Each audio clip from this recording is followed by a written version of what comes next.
Ito nga po guys, narito po tayo sa pamilihan na naman ng buko. Ayan.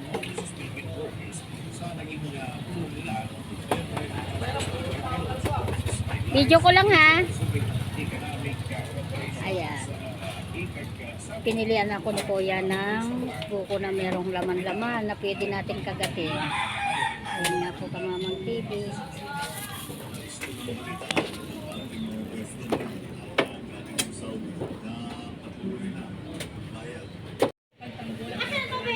Ito na nga po Kamamang TV. Tapos siya.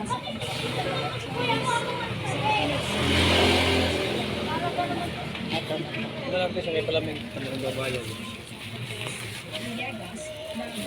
Palamig, okay. Dito raw po ako magbabayad.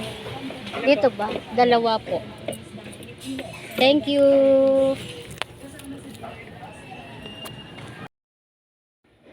Ito nga po Kamamang TV. Nasa ating paglalakad po, bumili na po tayo ng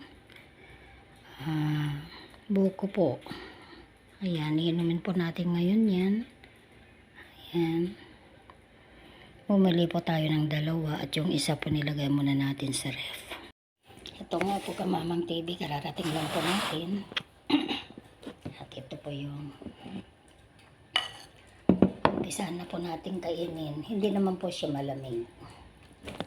Kaya pwede na po natin siyang kainin.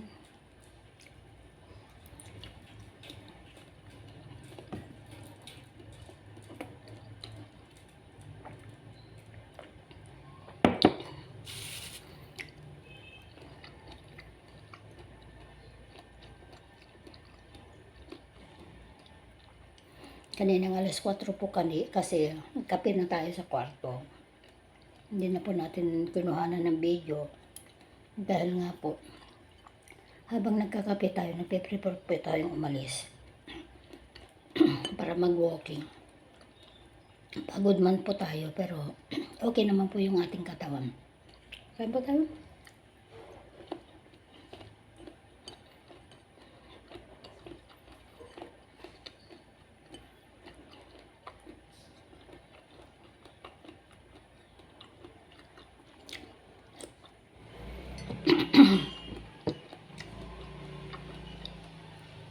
Mula po nang ako nagpatikim, hindi na po ako nakabalik. Kasi pakiramdam ko parang meron pa akong UTI. Kaya kukuhanin ko na muna siya ng ng mga pag-inom ng buko bago ako pumunta. Itong wala pa po, bibigyan nila ako ng antibiotic. Thank you so much everyone sa inyong panonood sa walang sawang pagsuport sa aking mga vlog. Thank you, God bless us. Ang iyong Mamang TV. I love you all. God bless us all.